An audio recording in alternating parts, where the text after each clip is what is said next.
It's the Monday Morning Show. Today is December 22nd. I'm Ken LaSalle, that guy with all the books. You can find out more about that at kenlasalle.com, but for now, I think it's about time to start wrapping up 2016.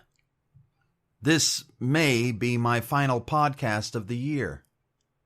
And knowing this, I realized it's time I stop delaying and get right down to what is probably our most important topic leading into 2017, which is, how are we to survive Trump? Yeah, this one may be a bit long, so you might want to settle in. Before I begin, though, let's go back a bit, back to Election Day. The choice was between an experienced politician who had spent her entire life helping others as best she could, not in a way I always supported, but indeed as best she could, and the human equivalent of shitting your pants. Fucky McCheeto.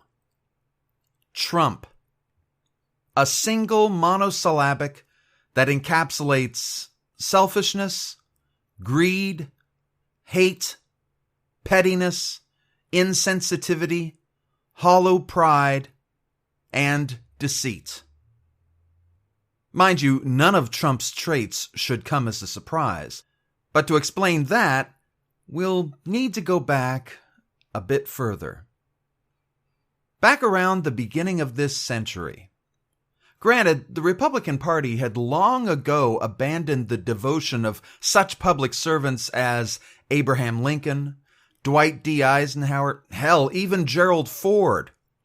In a post-Reagan world, the Republican Party sided with big business to destroy the middle class, which they did with great enthusiasm. Anyone with a passing knowledge of history should understand this. But that was just the start. When you sell your soul to the highest bidder, as the Republicans did, the next step is a step off a cliff. Now, some of you may think the Democrats did the same thing, but I would argue to the contrary, so stay tuned. The Republicans sold their soul to the moral majority, to corporations, to the NRA, to the Tea Party. They sold it to anyone who was buying, to anyone with a buck. Those without a buck got the shaft. And so the Republicans promoted and pushed such ignorant nonsense as discriminating against homosexuals, discriminating against Muslims, mandatory drug testing for the poor, taking food out of the mouths of children, leaving homeless families to die in the streets. You know, American values. At least, these were what they saw as American values. And these were the lies they sold to stupid people as American values. Meanwhile, though the Democrats took their share of money from corporations, they still fought for the middle class, for diversity, for children, for the disenfranchised, and even, it can be argued, for peace, if only just a little bit. The Republicans called the Democrats corrupt, either by implying Hillary had broken some law by saving her emails on the wrong server, or by suggesting that Obama was going to kill you by ensuring you had health care. And, of course, America bought it. Oh, maybe not all of them, but enough of them.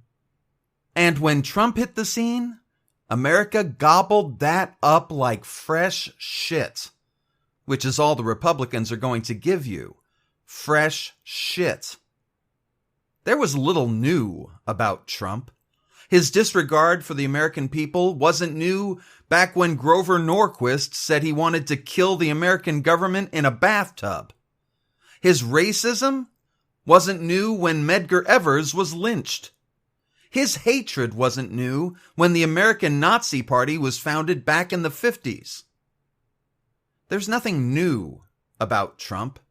He's a rerun of our worst selves. And America loves reruns. Oh, not all of America. Not even the majority of America. But enough to make it real. Trump could have been stopped, but he wasn't. He could have been stopped by the Republican Party when he turned their debates into more of a joke than they already were. Problem was, they already were a joke. He could have been stopped when he first talked about rounding up those different from himself. The American people could have turned their backs on his hate. But they didn't. He could have been stopped when we learned he never paid taxes, or that he had broken endless numbers of laws, or that he had committed high treason. But he wasn't. And I hate to say this, but there's one reason for that. The American people didn't want to stop Trump. Those in government didn't want to stop Trump. Even President Obama, who could have listened to the FBI and the CIA and endless other governmental agencies when they provided their proof that Trump was put into power illegitimately, he could have stopped him. But he didn't. This is America. Trump, as much as it pains me to say this, as much as I would rather believe it was not true, as much as it terrifies me to consider this, Trump is America. That's it, right there, with that fucking stupid, smug piece of shit look on his face. All of the hate we let exist without question, all of our pettiness, all of our laziness and deceit and bargain basement ethics, all of our stupidity and pride, all of our childish pettiness, all of that is America now. Listen, I sat down after the election and I grieved for the America I knew as a child. An America where the future existed in an integrated society, an equal society, a society for all. I grieved for that America because that America no longer exists. It was destroyed by Walmart and reality TV, fast food, and Hummers. Adults asking like children, "Why do I have to do that?" Politicians refusing to acknowledge well-accepted facts. America was destroyed by our inaction. It was destroyed because we allowed it to be destroyed. And yet, I called this episode, "How Are We to Survive Trump?" So I suppose I should get to that, shouldn't I? I'm afraid you're going to be a bit disappointed, though, so my apologies. You see, I knew I'd have to talk about this eventually, so I've been doing quite a bit of thinking about it. Since this is a podcast, my ideal answer would be something easy to sum up, maybe easy to remember, certainly easy to do. But that got me nowhere. The simple fact is that there are no easy answers. So in lieu of that, let me give you the only one that I know. Some of you might remember from your history books a time when our leaders were meant to represent the best in us. Washington, Jefferson, Lincoln, Roosevelt, Kennedy. They didn't represent the worst in us. They represented the best. And so we could look to them for leadership because they led with what was best about us. We could trust that. We could be guided by that. But those times have passed. And they passed faster than any of us could have imagined. We went from President Barack Obama, a man who has led us with calm certainty towards our better angels, even when obstructed by a party of white, ignorant, petty, despicable assholes. You know, Republicans. President Obama is a hero any child would do well to emulate. We went from him to Trump, the human equivalent of shitting your pants. We can't look to Trump for guidance. We can't look to Trump for the best in us. I can say with no risk of exaggeration that he is nothing but the worst in us. He represents the lowest humanity has to offer, the ultimate loser, pond scum, the human equivalent of, well, you know. In the face of that, we have only one course of action, and that is to be our best, to fill the void of decency with our own decency, to fight the darkness with our own light, to overcome the deficit in intelligence and grace and kindness and generosity and love with everything we have to give. I know it sucks. We're all so used to being lazy.